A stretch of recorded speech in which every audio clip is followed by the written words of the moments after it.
ഇതിൽ നമ്മൾ രണ്ട് മുകളുകളുള്ള രീതിയിൽ ആക്സബ്ലേഡ് വെച്ചിട്ട്, ആക്സബ്ലേഡ് എന്ന് പറയാൻ കാര്യം അല്ലാത്ത രീതിയിൽ നമ്മൾ വെട്ടിമുറിക്കുന്നതിന് ക്ഷതയൊക്കെ സാധ്യതയുണ്ട്. അപ്പോൾ അതുകൊണ്ട് രണ്ട് മുകളുകളുള്ള രീതിയിൽ ചെറുതായിട്ട് കട്ട് ചെയ്തിട്ടാണ് മുളപ്പിച്ച് നടുന്നത്.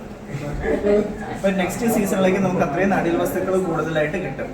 സാധാരണ ട്രഡീഷണൽ രീതിയിൽ ഇത്രയും വലിയൊരു കമ്പിൽ നിന്ന് നമുക്ക് അടുത്ത സീസണിലേക്ക് ഒരു 8-10 കമ്പായിരിക്കും മുറിച്ചെടുക്കാൻ പറ്റും.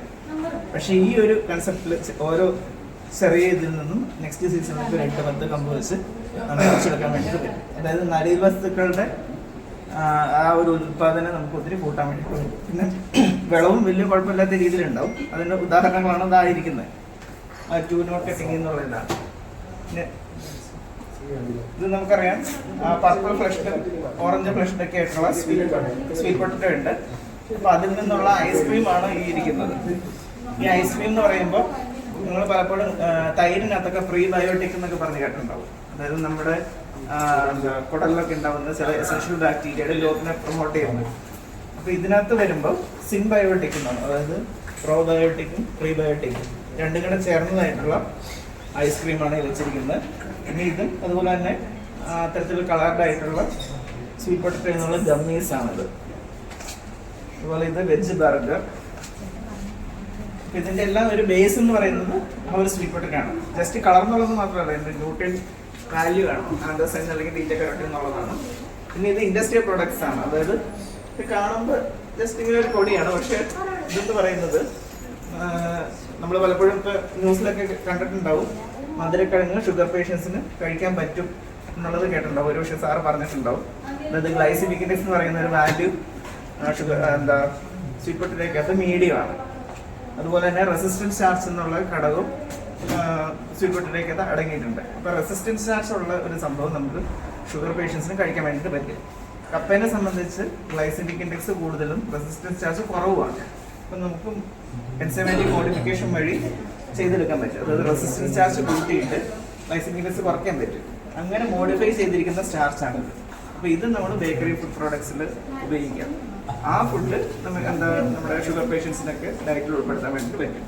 പിന്നെ ഇതെന്ന് പറയുന്നത് സൂപ്പർ അബ്സോർബൻ പോളിമർ, അതായത് നമ്മളിപ്പോൾ ചകിരിച്ചോറൊക്കെ ഇട്ട് കൊടുക്കുന്ന ആ ഒരു ഈർപ്പം നിലനിർത്തി കിട്ടാൻ വേണ്ടിയിട്ടല്ലേ. അപ്പോൾ അതുപോലെ കപ്പയുടെ സ്റ്റാർച്ച് ബേസ്ഡ് ആയിട്ടുള്ള പോളിമറാണിത്. ഇതിന്റെ ഗ്രാനുവൽ സൈസിനേക്കാൾ ഒരു 350 ടൈംസ് വെള്ളം അബ്സോർബ് ചെയ്ത് നിർത്താൻ വേണ്ടിയിട്ട് ഈ ഒരു ഗ്രാനുവലിന് പറ്റും. ഇതിന്റെ ബേസ് എന്ന് പറയുന്നത് കപ്പയുടെ ആ സ്റ്റാർച്ച് ആണ്. അപ്പൊ ഏതെങ്കിലും ഒരു നമ്മളൊരു ഈ ഗ്രാനുവൽസ് ഇട്ട് കൊടുത്തിട്ട് വെള്ളം നനച്ചു കഴിഞ്ഞാൽ അതിന്റെ ഒരു ഈർപ്പം കുറേ ദിവസം നിൽക്കും. പിന്നെ ഇതെല്ലാം വാലുവയുടെ ഫുഡ് പ്രൊഡക്ട്സ് ആണ്. അതായത് ട്യൂബർ ക്രോസ് ബേസ്ഡ് ആയിട്ടുള്ള വാലുവയുടെ ഫുഡ് പ്രൊഡക്ട്സ് ആണ്. അതിൽ നമ്മുടെ ട്രഡീഷണൽ ഫുഡ് പ്രൊഡക്ട്സ്, അതായത് പക്കോട, മിക്സർ, പക്കോട, മധുരസേവ ഇതെല്ലാം വരും. അതിനകത്ത് ഒരു 65 to 70% കപ്പയുടെ പൊടി, ബാക്കി കടലമാവ്, അരിപ്പൊടി ഇതെല്ലാം കാണും. കപ്പയുടെ പൊടി മാത്രം യൂസ് ചെയ്തതിന്റെ കാരണം ഇതിനകത്ത് ഗ്ലൂട്ടൻ എന്ന് പറഞ്ഞിട്ടൊരു പ്രോട്ടീൻ ഇല്ല. നമ്മുടെ മൈദ, ഗോതമ്പ് ഇതിനകത്തൊക്കെ ആ പശവശം കൊടുക്കുന്ന ഗ്ലൂട്ടൻ എന്ന് പറഞ്ഞ പ്രോട്ടീനാണ്. പക്ഷെ ഈ ഒരു കപ്പയ്ക്കകത്ത് അല്ലെങ്കിൽ മില്ലറ്റ്സ്, ചെറുധാന്യങ്ങളിലൊന്നും ഗ്ലൂട്ടൻ എന്ന് പറഞ്ഞ പ്രോട്ടീൻ ഇല്ല. അപ്പോൾ അതുകൊണ്ട് ഇതിനകത്ത് 65 to 70% കപ്പയുടെ പൊടി, ബാക്കി കടലമാവ്, അരിപ്പൊടി അങ്ങനെ ഇതൊക്കെ കാണും. പിന്നെ പാസ്ത നൂഡിൽസിലേക്കൊക്കെ വരുമ്പോൾ ഇവിടെ മൈദേനെ മാക്സിമം റീപ്ലേസ് ചെയ്തിട്ടാണ് കപ്പയുടെ പൊടി അല്ലെങ്കിൽ മധുരക്കിഴങ്ങിന്റെ പൊടി അല്ലെങ്കിൽ മധുരക്കിഴങ്ങിന്റെ സ്റ്റാർച്ച് അല്ലെങ്കിൽ കപ്പയുടെ സ്റ്റാർച്ച് ഇതൊക്കെയാണ് മെയിനായിട്ടും ഇവിടെ ഉപയോഗിക്കുന്നത്. പിന്നെ കപ്പയ്ക്കകത്ത് ഒരു പ്രശ്നം എന്ന് പറയുന്നത് അതിനകത്ത് പ്രോട്ടീനിന്റെ കണ്ടന്റ് വളരെ കുറവാണ്. അപ്പോൾ അതുകൊണ്ട് പാസ്ത നൂഡിൽസ് ഒക്കെ ഇവിടെ ഉണ്ടാക്കുമ്പോൾ വേ പ്രോട്ടീൻ കോൺസെൻട്രേറ്റ്, അതായത് മിൽക്കിൻ എക്സ്ട്രാക്റ്റിൽ നിന്ന് WBC ചേർത്തിട്ടായിരിക്കും ഇവിടെ ഫങ്ഷൻ പാസ്ത അല്ലെങ്കിൽ ന്യൂട്രിയൻസ് പാസ്ത എന്നുള്ള രീതിയിൽ ഇതെല്ലാം ഉണ്ടാക്കുന്നത്. പിന്നെ ചേന, നമ്മുടെ പായസം ഉണ്ടാക്കുന്ന ഇത് കണ്ടിട്ടുണ്ടാവും, അരി അട. ഇത് അരി അടയല്ല, ചേന അട, അതായത് ചേന പ്രഥമൻ ഉണ്ടാക്കാനുള്ള അടയാണിത്. ഇതിപ്പോൾ ഹരിതലക്ഷ്മി ഫുഡ് പ്രൊഡക്ട്സ് എന്ന് പറഞ്ഞിട്ട് കൊല്ലം ബേസ്ഡ് ആയിട്ടുള്ള ഇതിന് ടെക്നോളജി വാങ്ങിയിട്ട് ചെയ്യുന്നതാണ്. ഇവിടെ ഒരു 1 day ട്രെയിനിങ് ശ്വേതൻ, പിന്നെ അതുപോലെ തന്നെ ശ്രീധന്യ. പിന്നെ ഇതെന്ന് പറയുന്നത് സെമി ഡ്വാർഫ്, അതായത് കുറച്ച് മാത്രം പടരുന്നു. നമുക്ക് വേണമെങ്കിൽ പടർത്തും, പടർത്തിയില്ലെങ്കിലും കുഴപ്പമില്ല. അങ്ങനെയുള്ളൊരു ഇനമാണ് ഈ കാണുന്ന ശ്രീ ദ്രോണ എന്ന് പറയുന്നത്. പിന്നെ ഇങ്ങോട്ടേക്ക് വരുമ്പോൾ ഇത് പർപ്പിൾ തരത്തിലുള്ള ഒരു കാച്ചിലാണ്, ശ്രീ നീലിമ എന്ന് പറഞ്ഞിട്ട്. അപ്പൊ ഇതിനെല്ലാം നമ്മൾ ശരിക്കും 2019 നമ്മുടെ പ്രധാനമന്ത്രി ബയോ ഫോർട്ടിഫൈഡ് വെറൈറ്റീസിന്റെ ഒരു ഇത് നമ്മുടെ രാജ്യത്തിന് വേണ്ടിയിട്ട് സമർപ്പിച്ചിരുന്നു. അപ്പം അതിനകത്ത് വന്ന 2 ഇനം കാച്ചിലാണ്. ശ്രീ നീലിനെയും അതുപോലെ തന്നെ DA340 എന്ന് പറയും. DA എന്ന് പറയുന്നതിൻ്റെ ഒരു ഷോർട്ട് ഫോമാണ്, ഡയസ്പോറിയ അലാട്ട എന്നുള്ളതിൻ്റെ. അപ്പോൾ അതിന് അത്രത്തോളം പ്രാധാന്യം ഉണ്ടെന്നുള്ളതാണ്. അപ്പോൾ നമ്മളിപ്പോഴും നമ്മുടെ ഭക്ഷണത്തിൽ കളർഡ് ആയിട്ടുള്ള ഫ്രൂട്ട്സ്, വെജിറ്റബിൾസ് അല്ലെങ്കിൽ ട്യൂബേഴ്സ് ഒക്കെ ആയിരിക്കും ഉൾപ്പെടുത്തേണ്ടത്. പിന്നെ ഇതെന്ന് പറയുന്നത് ഒരു ശ്രീ ശില്പം എന്ന് പറഞ്ഞൊരു ഹൈബ്രിഡ് വെറൈറ്റി കാച്ചിലാണ് വെച്ചിരിക്കുന്നത്.